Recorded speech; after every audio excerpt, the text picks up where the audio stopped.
Good evening to everyone. Now let us discuss exercise 3.2 second question. Okay. Without wasting even a single moment, we will start today. Second question. What is second question? Solve 2x plus 3y is equal to 11 and 2x minus 4y is equal to minus 24. And hence find the value of m for which y is equal to mx plus 3. तो काफ़ी सरल सवाल है। दो equations दी गई हैं आपको, pair of linear equation दिया गया है 2x plus 3y is equal to 11 and 2x minus 4y is equal to minus 24। आपको वैल्यू निकालनी है m की, ओके। और y is equal to mx plus 3 ये रिलेशनशिप दे रखा है। तो सबसे पहले सेकंड क्वेश्चन जो है आपका, इसमें क्या करना है, सॉल्व करना है आपको 2x plus 3y is equal to 11, ठीक है। ये इक्वेशन नंबर लेना first, and 2x minus 4y is equal to minus 24, ये इक्वेशन नंबर दे रखी है 2, ठीक है। m की वैल्यू निकालिए अगर y is equal to mx plus 3 दे रखा है तो सबसे पहले आप सब्स्टिट्यूशन मेथड का यूज करके x और y की कैलकुलेट करेंगे, x और y की कैलकुलेट करेंगे, वैल्यू कैलकुलेट करके यहाँ पर पुट करेंगे तो m की वैल्यू अपने आप निकल आएगी। तो सबसे पहले आपको इक्वेशन दे रखी है 2x plus 3y is equal to 11, ठीक है। यहाँ पे सबसे पहले x की वैल्यू निकालेंगे, तो x की वैल्यू निकालेंगे तो प्लस का 3y इधर शिफ्ट करना पड़ेगा, यानी हो जाएगा 11 माइनस 3y, और x की वैल्यू निकालेंगे 11 माइनस 3y, 2 इसके मल्टीप्लाई में है, इधर जाके हो जाएगा डिवाइडेड। इसको इक्वेशन नंबर दे देंगे हम लोग थर्ड, ओके। फिर क्या करेंगे, on putting equation third in equation second, ठीक है। वी गेट इक्वेशन थर्ड को इक्वेशन सेकंड में पुट करके हमें क्या मिलेगा, देखिए इक्वेशन सेकंड लिख दीजिए 2x minus 4y is equal to minus 24, ठीक है। 2 इंटू एक्स की वैल्यू यहाँ पे सीधे सीधे रख देना 11 माइनस 3y अपॉन 2, ठीक है, minus 4y is equal to minus 24। X की वैल्यू यहाँ रख दी, 2 के मल्टीप्लाई में था x, इसीलिए ये भी 11 माइनस 3y अपॉन 2 भी मल्टीप्लाई में होगा, 2 से 2 कैंसिल कर देंगे, ये हो जाएगा 11 माइनस 3y बाहर आ जाएगा, ये minus 4y is equal to minus 24, okay. अब 11 यहीं पर रखिए जरा, माइनस माइनस क्या होता है, माइनस का 3y और माइनस का 4y, ये दोनों टर्म्स एक जैसे हैं, इसीलिए इनको आप लोग सॉल्व करेंगे, ठीक है। माइनस माइनस प्लस होता है, लेकिन आगे क्या रहता है माइनस, तो 3 और 4 जुड़ के कितने हो जाएंगे 7y, लेकिन आगे क्या रहेगा माइनस का 7y is equal to minus 24। 11 यहाँ प्लस का, इधर आप लोग शिफ्ट कर देंगे तो ये किस में पहुंच जाएगा माइनस में, यानी minus 7y is equal to minus 24, plus का 11 यहाँ जाकर हो जाएगा माइनस का 11, माइनस का 7y is equal to minus का 24 और माइनस का 11 कितना हो जाएगा, माइनस माइनस प्लस होता है, लेकिन आगे क्या लगा देते हैं माइनस हो जाएगा, माइनस का 35, माइनस से माइनस कैंसिल। और जब आप y की वैल्यू कैलकुलेट करेंगे, किसकी, y की वैल्यू कैलकुलेट करेंगे तो क्या निकल कर आएगी 35, ये 7 इसके मल्टीप्लाई में है, इधर जाकर जाकर डिवाइड, 7 से 35 गया, 5 टाइम्स y की वैल्यू आ गई 5, ठीक है। ऑन पुटिंग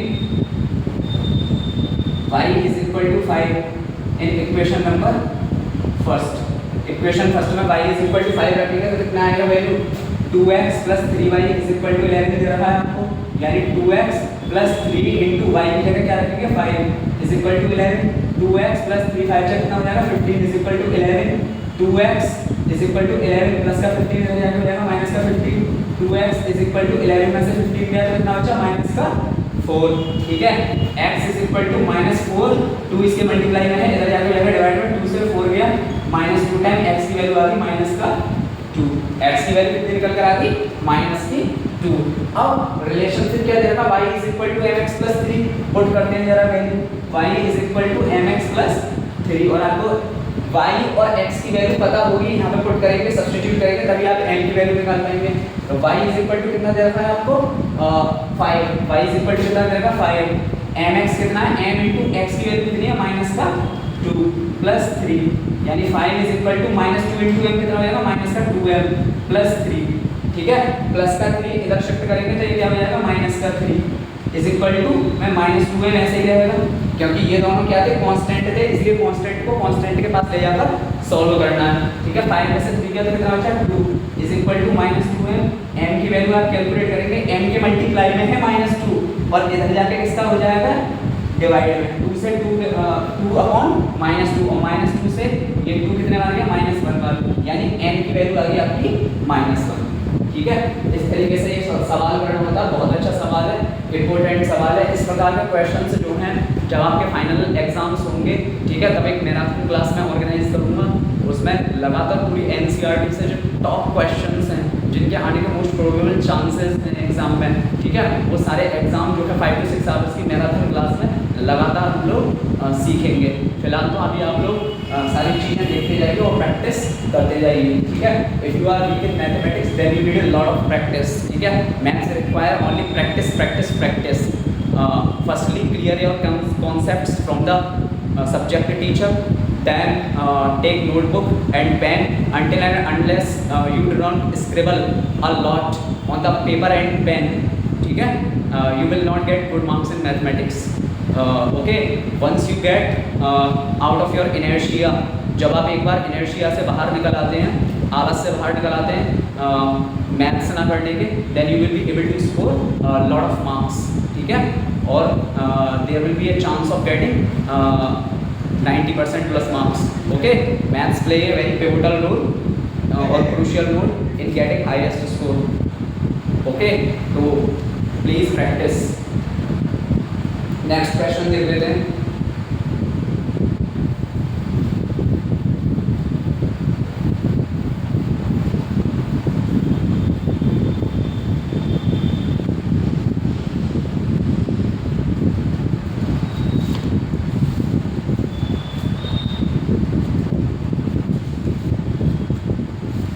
एक्सरसाइज 3.2 का थर्ड क्वेश्चन, और थर्ड क्वेश्चन में भी आपके टोटल दे रखे हैं आपके 6 पार्ट्स। ठीक है, तो देख लेते हैं क्या कह रहे हैं इसमें।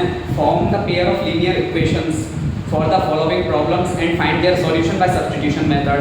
आपको वर्ड प्रॉब्लम दी गई है, उनको सब्स्टिट्यूशन मेथड से सॉल्व करना है। पहला क्वेश्चन क्या कह रहा है, पहले क्वेश्चन में कह रहा है the difference between 2 numbers is 26।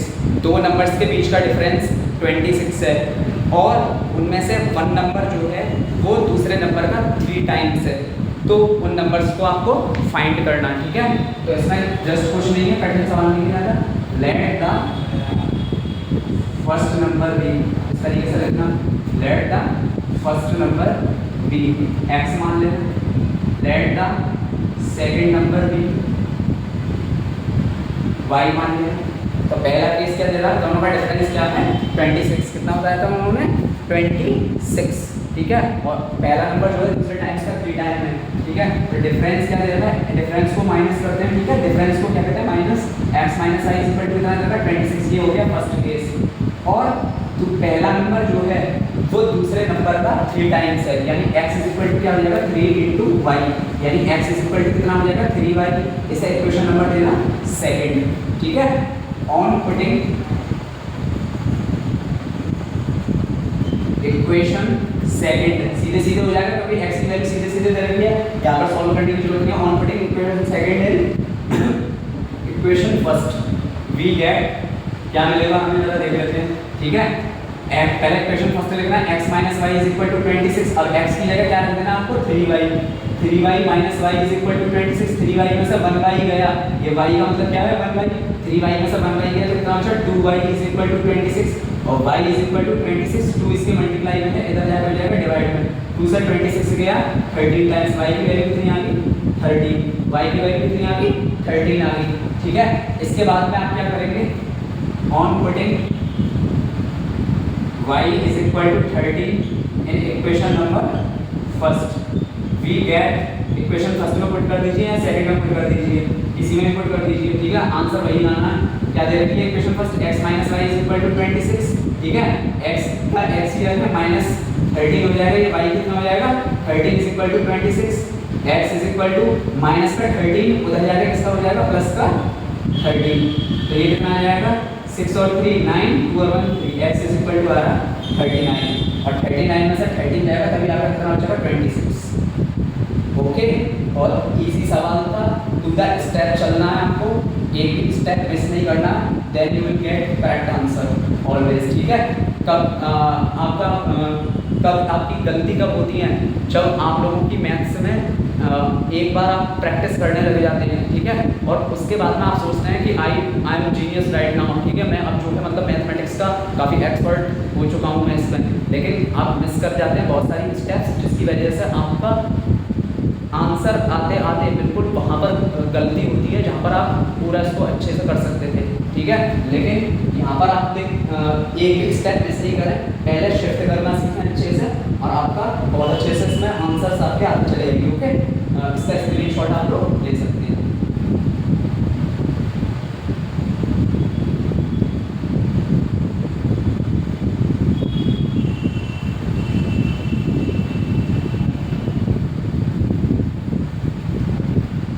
Second question, second question में आपका the larger of two supplementary angles exceeds the smaller by 18 degrees. क्या कह रहा है? Supplementary angles, two angles are supplementary to each other if they are sum equivalent to 180 degree. दो angle तब एक दूसरे के सप्लीमेंट कहलाते हैं जब दोनों का सम निकल कर किसके इक्वल आ रहा हो? 180 degree. Two angles are said to be complementary if their sums equal to 90 degree. दो एंगल तब आपके कॉम्प्लीमेंट्री एंगल्स कहलाते हैं या एक दूसरे के कॉम्प्लीमेंट तब होते हैं जब उन दोनों का सम किसके इक्वल हो? 90 डिग्री के इक्विवेलेंट हो, इक्वल हो, ठीक है। तो देखिए क्या कह रहा है, the larger of two supplementary angles exceeds the smaller by 18 degrees. जो बड़ा एंगल है सप्लीमेंट्री एंगल्स में से भी, सप्लीमेंट्री एंगल्स का मतलब क्या होगा? दो एंगल्स होंगे, दो एंगल्स का sum is equal to 180 degree होगा, तभी वो एक सप्लीमेंट्री एंगल्स होंगे। ओके, इतना आप लोग ध्यान रखिए। मान लीजिए एक एंगल है x, दूसरा एंगल है y, ठीक है, ये फर्स्ट एंगल, ये सेकंड एंगल, ठीक है, सेकंड एंगल। तो क्या हो जाएगा? Angle x plus angle y किसके इक्वल हो जाएगा? 180 डिग्री के इक्वल हो जाएगा, ठीक है। तो इसमें क्या कह रहा है आपसे? दो जो लार्जर है दो सप्लीमेंट्री एंगल्स में से, ठीक है, वो स्मॉलर से 18 डिग्रीज बड़ा है, तो उसको क्या करना है? आपको फाइंड करना है, ठीक है। तो जरा देख लेते हैं इसे, ठीक है। सबसे पहला क्या है? x plus y is equal to equation क्या हो जाएगी? 180 डिग्री। ये तो आपको दे रखा है, दोनों एंगल का सम क्या होगा? 180 डिग्री के ऊपर, क्योंकि 180 है। यहाँ पर आप लोग एक चीज मिस्टेक ना करें, आप कहेंगे मुझे तो केवल एक इक्वेशन बनाने को दी गई है कि बड़ा एंगल जो है सप्लीमेंट्री का वो स्मॉलर से 18 डिग्री बड़ा है, लेकिन ऐसा नहीं है। एक इक्वेशन नहीं फ्रेम कर दी, दो कर दिए। एक तो ये हो जाएगी x plus y is equal to 180 degree. यहाँ पर आपका चेक हो जाएगा कि आपने कितना अच्छे से सीखा, ठीक है। x plus y is equal to 180 degree, एक तो ये हो जाएगा। और नहीं, पहले आप लोग एक चीज रखिए जरा, मैंने लेट नहीं किया, let the larger angle, let the larger angle be x degree, ठीक है, और let the smaller angle be y degree, ठीक है। तो क्वेश्चन के अकॉर्डिंग क्या हो जाएगा? x plus y is equal to 180 degree, पहली इक्वेशन तो ये बन जाएगी। और सेकंड क्या हो जाएगी? जो बड़ा एंगल है वो छोटे एंगल से 18 डिग्री बड़ा है, तो बड़ा एंगल जो है इज इक्वल टू लगा दिया, ठीक है, वो छोटे वाले एंगल से 18 डिग्री बड़ा है, यानी 18 डिग्री बड़ा है। इसे इक्वेशन नंबर देना सेकंड, ठीक है। ये आपकी इक्वेशन फ्रेम होगी। अब देखिए आपको सब्स्टिट्यूट करने की जरूरत है, बस कोई सॉल्व करने की जरूरत नहीं है, क्योंकि x की वैल्यू सीधे सीधे दे रखी है। जब आपके प्लस में होते हैं, माइनस में होते हैं, जैसे इस केस में है और मुझे x की वैल्यू निकालनी होती है तो प्लस का वैल्यू शिफ्ट करके x की वैल्यू निकालता, लेकिन ऐसा नहीं करना है। जब आपको सेकंड वाले में सीधे सीधे दे रखा है तो आप सीधे सीधे सब्स्टिट्यूट कर सकते हैं, सीधे सीधे पुट कर सकते हैं वैल्यू को, ठीक है। On putting equation second in equation first we get, ठीक है, क्या हो जाएगा इसमें? x plus y is equal to 180 degree, सीधे सीधे देख लेना, ठीक है। ये क्या हो जाएगा? x की जगह क्या रखना? y प्लस 80 प्लस वाई ऐसे ही रखना इज इक्वल टू 180, ठीक है। y और y जोड़ने क्या हो जाएगा? 2y, ठीक है, प्लस 80 इज इक्वल टू 180 और 2y इज इक्वल टू क्या हो जाएगा? 180। ये प्लस का 80 इधर है, इधर जाके किसका हो जाएगा? माइनस का। अब 10 में से 8 गया 2, 17 में से बन गया 16, ठीक है। y की वैल्यू कितनी आ जाएगी? 162, ये 2 इसके मल्टीप्लाई में है, इधर जाके डिवाइड में 2 से 2 8 जा 16, 2 1 जा 2, y की वैल्यू कितनी आ गई? 81, यानी एक एंगल हो गया आपका 81 का, ठीक है। और दूसरा एंगल निकालेंगे तो क्या करेंगे? On putting y is equal to 81 degree, ऐसा लिख देना। y इज इक्वल टू 81 लिख देना, क्योंकि y एक्चुअली आपका वैल्यू निकालनी है इसकी, बाद में जब एंगल देखेंगे लार्जर एंगल और स्मॉलर एंगल तब डिग्री लगा देना, ठीक है। On putting y is equal to 81 in equation number second में रख दीजिए या फर्स्ट में बात वही है, निकल कर वही आएगा। सेकंड इक्वेशन लिख लेना पहले y प्लस 18 दे रखी है, ठीक है। x इज इक्वल टू क्या हो जाएगा 81, y की जगह क्या रखेंगे 81 प्लस 18, यानी जब इन दोनों को जोड़ेंगे तो कितना हो जाएगा 8 और 1 9, 8 और 1 9, यानी आप लिख दीजिए देयरफॉर स्मॉलर एंगल जो छोटा एंगल है उसको कितने का निकल कर आ रहा है, लार्जर एंगल लिख लेना पहले। Larger angle is equal to larger angle जो बड़ा वाला एंगल है वो कितने का निकल कर आ रहा है 81 का, सॉरी 99 का, ठीक है। और छोटा वाला एंगल जो आ रहा है वो आ रहा है 81 डिग्री का, ठीक है। I hope you will be able to understand betterly this question, ठीक है। तो समझ गए होंगे आप लोग इसको अच्छे से, कुछ नहीं था इसमें। बड़े एंगल को x डिग्री मान लेना, छोटे एंगल को y डिग्री मान लेना, x प्लस y is equal to 180 degree क्योंकि सप्लीमेंट्री एंगल है। जो बड़ा एंगल है, ठीक है, x इज इक्वल टू लिखा, वो छोटे वाले एंगल से 18 डिग्री बड़ा है, तो y प्लस 18 सीधे सीधे सेकंड की वैल्यू फर्स्ट में पुट कर देनी है।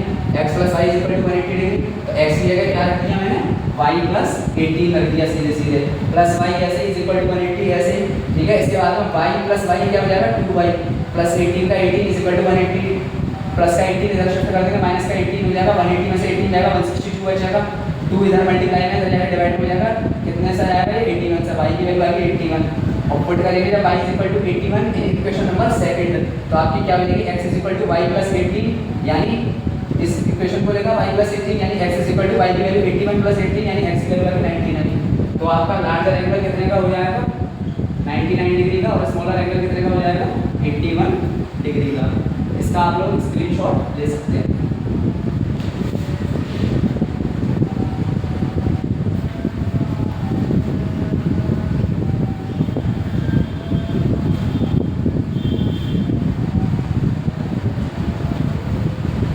क्वेश्चन नंबर 3,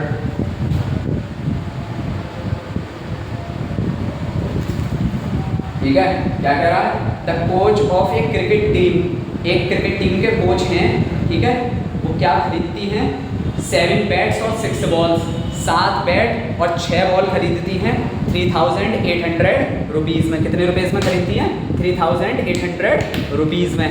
और फिर कह रहे हैं बाद में वो 3 बैट्स और 5 बॉल्स खरीदती हैं 1750 रुपीज़ में। कितने रुपए में खरीदती हैं 1750 रुपीज़ में खरीदती हैं।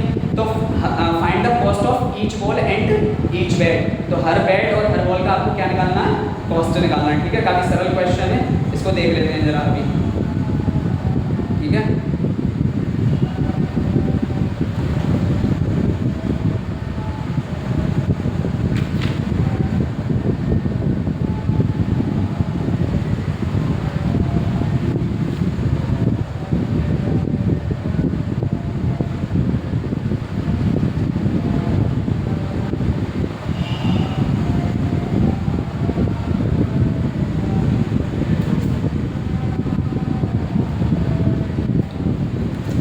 ठीक है, क्या दे रखा क्वेश्चन, जो फाइंड आउट करना होता है आपको उसी को x और y मानिए।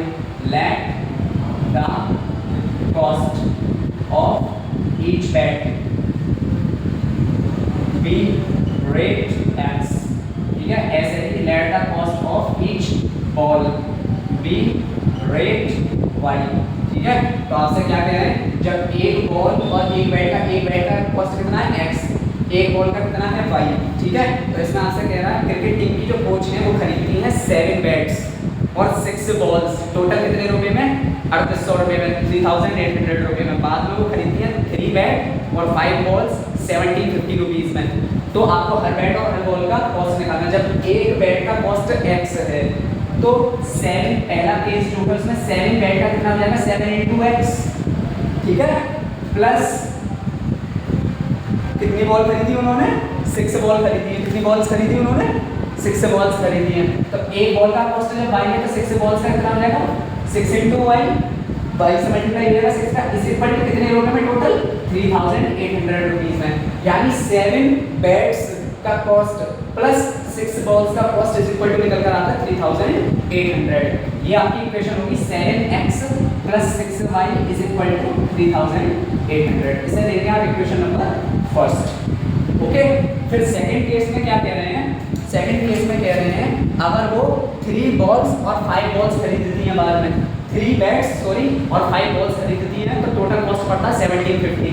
तो ये क्या हो जाएगा आपका 3 बैट्स, ठीक है, 3 into x plus 5 balls 5 into y is equal to 1750। एक बार चेक कर लेता हूँ कहीं बॉल और बैट का काउंटिंग अलग ना हो जाए। हाँ 3 बैट्स और 5 बॉल्स हैं तो 3 बैट, जब एक बैट का एक्स है तो 3 बैट्स का कितना हो जाएगा 3 इंटू एक्स और एक बॉल का वाई है तो 5 बॉल्स का कितना हो जाएगा 5 इंटू वाई और टोटल कितने रुपये खरीदने हैं तो 1750 में। तो ये हो जाएगा 3x plus 5y is equal to 1750 और इसका हो जाएगा सेकंड इक्वेशन।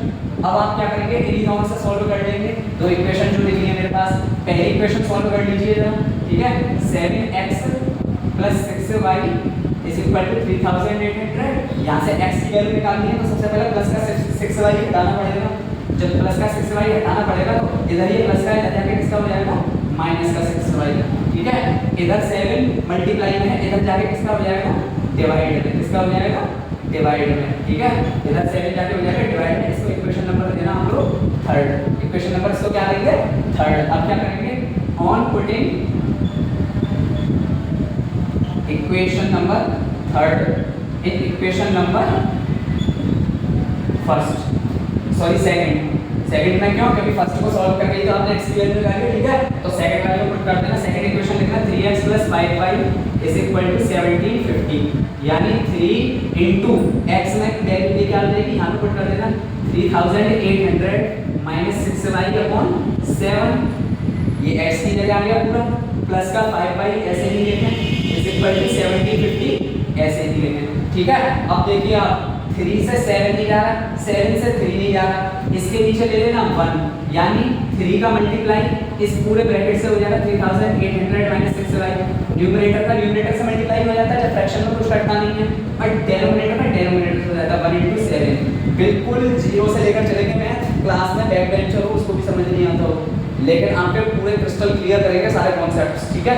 ये हो जाएगा प्लस का 5y इज इक्वल टू 1750, ठीक है। अब सबसे पहले क्या करेंगे, इसको सॉल्व करेंगे, किसको, ये 3 से जो आप मल्टीप्लाई कर रहे हैं इसको स्टेप बाय स्टेप लेना, ठीक है। हर स्टेप पर ला सकते हैं ये, हाँ ठीक है। अब इसको देखते हैं जरा, 3 का सबसे पहले 3000 ब्रैकेट ओपन करना है, सबसे पहले 3 का मल्टीप्लाई इससे होगा, माइनस का माइनस रहेगा, फिर 3 का 6y है तो 3 का इससे मल्टीप्लाई होगा तो क्या होगा जरा देख लेते हैं। 3 इंटू ये 00 30 3 का 3 8 जा 24 कैरी लगा 2 3 3 जा 9 9 और 2 11400 माइनस 3 6 जा 18y, ठीक है, अपॉन 7 1 जा 7, ठीक है, प्लस का 5y इज इक्वल टू 1750। ये हो गया आपका यहाँ पर, ठीक है।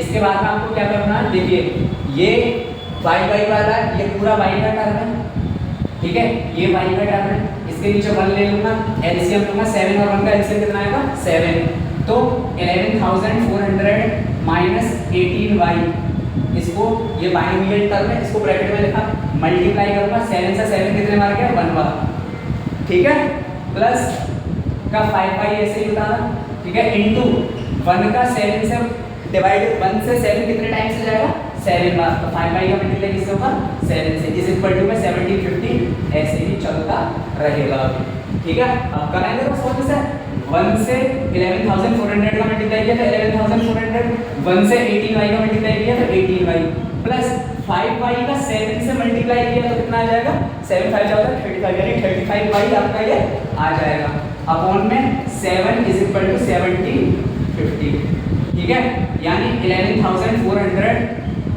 प्लस का प्लस माइनस माइनस होता है, प्लस वाला 35y आगे लिख लीजिए, माइनस का 18y पीछे लिख लीजिए, अपॉन 7 इज इक्वल टू 1750, ठीक है, यानी 11400 प्लस के 35 में से 18 जाएगा, माइनस प्लस का जब भी केस हो ये दोनों लाइक हैं तो लाइक टर्म्स ही सॉल्व होंगे आपके, माइनस प्लस, तो प्लस वाला हमेशा आगे लिख लीजिए, माइनस वाला पीछे लिख लीजिए, कभी आपका आंसर गलत नहीं आएगा। नहीं तो बहुत बार ऐसा होता है हम जल्दी जल्दी में माइनस भूल जाते हैं बनाना, इस केस में आपका कभी भी बहुत ज़्यादा रिड्यूस हो जाते हैं आपके चांसेस कि मिस्टेक करें आप लोग। तो 35y में से 18y जाएगा तो कितना बचेगा प्लस का 17y, upon 7 is equal to 1750। इसके बाद में 11,400 plus 17y is equal to, ये डिवाइड में है, y की वैल्यू निकालनी है, सबसे पहले मुझे क्या करना है, y की वैल्यू, तो ये इसके डिवाइड में है, इधर जाके किसका हो जाएगा, ये मल्टीप्लाई में हो जाएगा, ये किसका हो जाएगा, इधर जाके मल्टीप्लाई में, एक एक करके शिफ्ट करेंगे, तो ये क्या हो जाएगा 11,400 plus 17y is equal to 7 से इसका मल्टीप्लाई करेंगे हम, करेक्ट 7 0 ही रहेगा, 7 5 जा 35, कैरी लगा 3, 7 7 जा 49, 49 और 3 52, 52 का 2 कैरी लगा 5, 7 1 जा 7 और 5 12, ठीक है। अब जरा देखते हैं सॉल्व करके ऐसे, 17y यहीं पर रखें, इस 11,400 जो कि कांस्टेंट है दूसरे कांस्टेंट के पास शिफ्ट करते हैं, ठीक है, माइनस का 11,400, ये हो जाएगा 17y इज इक्वल टू 0 का 0, 5 में से 0 गया 0, सॉरी 5, 2 में से 4 जा नहीं सकता, तो 12 में से 4 गया तो कितना बचेगा 8, ठीक है, यहाँ पे कितना बचा 11 में से 11 गया 0, यानी 17y इज इक्वल टू आ गया 850। अब y की जब आपको वैल्यू निकालनी है, 17 इसके मल्टीप्लाई में है, इधर जाके किसका हो जाएगा डिवाइड में, 17 से 850 कितना टाइम जाता है, 17 5 जा 85 होता है, और 0 का 0 लगा देना, यानी y इज इक्वल टू आ गया 50, y की वैल्यू कितनी आ गई 50 आ गई, y की वैल्यू कितनी आ गई 50 आ गई। इसका स्क्रीनशॉट लीजिए, therefore cost of each ball कितना हो जाएगा 50 रुपए की, हर के अंदर कितने रुपए की है 50 रुपए की, ठीक है, यहाँ पर करा देता हूँ, ओके, देख लेना, फिर एक बार समझा दूंगा इस सवाल में, बहुत अच्छा सवाल है, ठीक है। ये क्या करेंगे, y इज इक्वल टू 50 को on putting y is equal to 50 in equation number second, ठीक है, सेकंड इक्वेशन क्या है, 3x plus 5y is equal to 1750, यानी 3x प्लस y की वैल्यू कितनी निकाली 50, यानी y 5 इंटू y की वैल्यू कितनी है 50 इज इक्वल टू 1750, ऐसे ही करना, ठीक है। अब देखिए इन दोनों का मल्टीप्लाई करेगा, 5y है तो 5 इंटू 50 का मल्टीप्लाई हो जाएगा 3x प्लस 55 का कितना होता है 250 इज इक्वल टू 1750, अब ये हो जाएगा 3x इज इक्वल टू 1750, ये प्लस का 250 है, इधर जाकर किसका हो जाएगा माइनस का 250, ठीक है, 3x इज इक्वल टू, इसमें से इसको माइनस करें 0 0 0, 5 में से 5 गया 0, 17 में से 2 गया तो कितना बचा 15, और x इज इक्वल टू कितना हो जाएगा 1500, 3 इसके मल्टीप्लाई में है, इधर जाकर किसका हो जाएगा डिवाइड में, 3 से 150 कितना डिवाइड जाएगा 3 5 जा 15, 2 0 के 2 0 पीछे लगा देंगे, यानी x इज इक्वल टू आ गया 500, ठीक है। Therefore cost of each bat is equal to आ जाएगा rate 500 and cost of each ball is equal to आ जाएगा आपका रेट 50, ठीक है। इस तरीके से आपका ये सवाल पूरा होता है। फिर से एक बार समझा देता हूँ, एक कोच है क्रिकेट टीम की, वो 7 बैट्स और 6 बॉल्स को खरीदती है 3800 रुपये में, 3800 में, बाद में वो 3 बैट्स यानी 3 बल्ले और 5 बॉल्स को खरीदती हैं 1750 रुपये में। आपको हर बैट और हर बॉल का कॉस्ट निकालना है, तो जिसको निकालना होता है उसी को x और y रखते हैं। तो देखिए लैंड का cost of each bat, her bat का कॉस्ट मान लेना x और हर बॉल का कॉस्ट मान लेना y, ठीक है। अब वो क्रिकेट की कोच जो है वो कितने बैट्स खरीदती हैं 7, तो ये हो जाएगा 7 into x plus 6 into y, क्योंकि 6 बॉल खरीद रही हैं तो 6 इंटू वाई हो जाएगा इज इक्वल टू में 3800, ठीक है, यानी 7x plus 6y is equal to 3800। जब एक बैट का कॉस्ट x है तो 7 बैट्स का हो जाएगा 7x और एक बॉल का कॉस्ट y है तो 6 बॉल्स का हो जाएगा 6y, ठीक है, 6y इज इक्वल टू 3800, ऐसा रखा। सेकंड इक्वेशन में 3 बैट्स खरीद रही हैं तो एक बैट का कॉस्ट है x, तो 3 बैट्स का कितना रहेगा 3 इंटू x, एक बॉल का कॉस्ट है y तो 5 बॉल्स का कितना रहेगा 5 into y is equal to 1750, यानी 3x plus 5y is equal to 1750 in equation first, इस इक्वेशन सेकंड।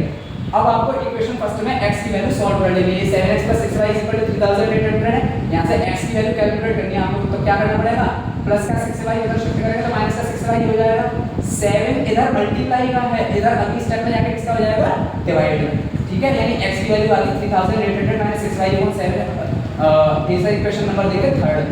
अब आपने फर्स्ट इक्वेशन से थर्ड इक्वेशन बनाई है, तो थर्ड इक्वेशन में जो x की वैल्यू निकाली उसे सेकंड इक्वेशन में पुट कर दें, तो क्या हो जाएगा 3x plus 5y is equal to 1750 है, x की जगह रख दें इसको 3800 minus 6y upon 7 plus 5y is equal to 1750। अब देखिए ना तो 3 से 7 जाना ना 7 से 3, तो इसके नीचे बदल देंगे, बैलेंस कर देंगे, न्यूमरेटर का न्यूमरेटर से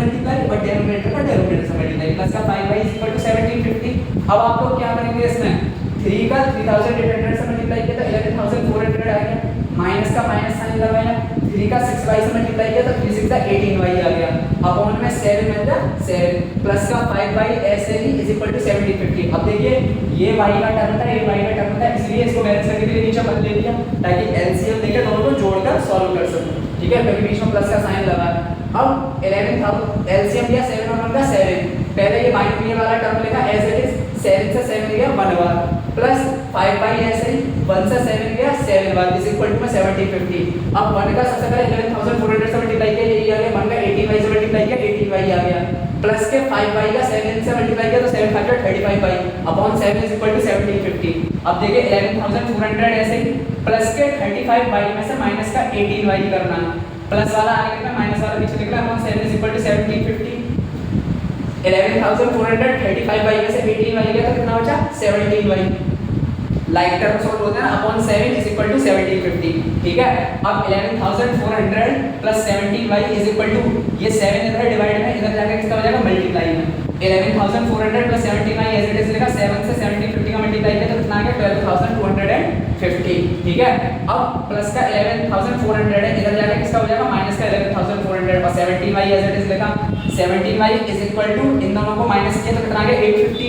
अब y की वैल्यू मुझे कैलकुलेट करनी है तो 17 इसके मल्टीप्लाई में, इधर जाकर हो जाएगा डिवाइड में, और 17 से 85 जाता 5 टाइम्स और पीछे वाला 0 एज इट इज लगा दिया, y इज इक्वल टू आ गया 50, ठीक है। अब y की वैल्यू जो आपने 50 निकाली है इसे किसी भी इक्वेशन में रखना फर्स्ट और सेकंड में से, तो मैंने इसको रखा है इक्वेशन नंबर सेकंड में, 3x 5y is equal to 1750 में, तो पहले इक्वेशन सेकंड लिख लें, उसके बाद 3x 5 y यानी y की वैल्यू कितनी है 55 50 इज इक्वल टू 1750, 3x 5 50 कितना आएगा 250 is equal to 1750, 3x is equal to 250 इधर प्लस का इधर जाके हो जाएगा माइनस का, ठीक है। 3x इज इक्वल टू 1750 में से 250 का कितना बचा 50 और x की वैल्यू आपको निकालनी है, 3 इधर मल्टीप्लाई में, इधर जाके हो जाएगा डिवाइड में, 3 से 1500 गया 500 टाइम्स और x की वैल्यू आ जाएगी 500। तब कॉस्ट ऑफ ईच बेड कितना हो जाएगा 500 रुपए और कॉस्ट ऑफ ईच बॉल हो जाएगा 50, ठीक है। इस तरीके से आपका ये सवाल सॉल्व होता है, इसका स्क्रीनशॉट आप लोग ले सकते हैं।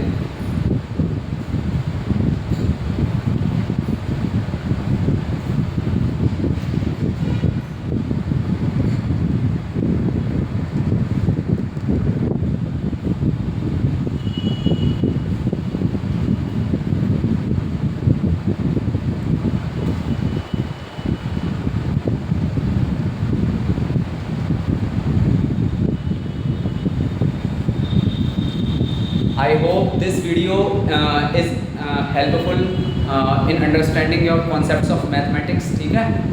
आप अच्छे से इसको समझ रहे होंगे काफ़ी, ठीक है। और अगर आप लोगों को वीडियोस पसंद आ रही हैं तो I will upload more and more videos like this, ठीक है।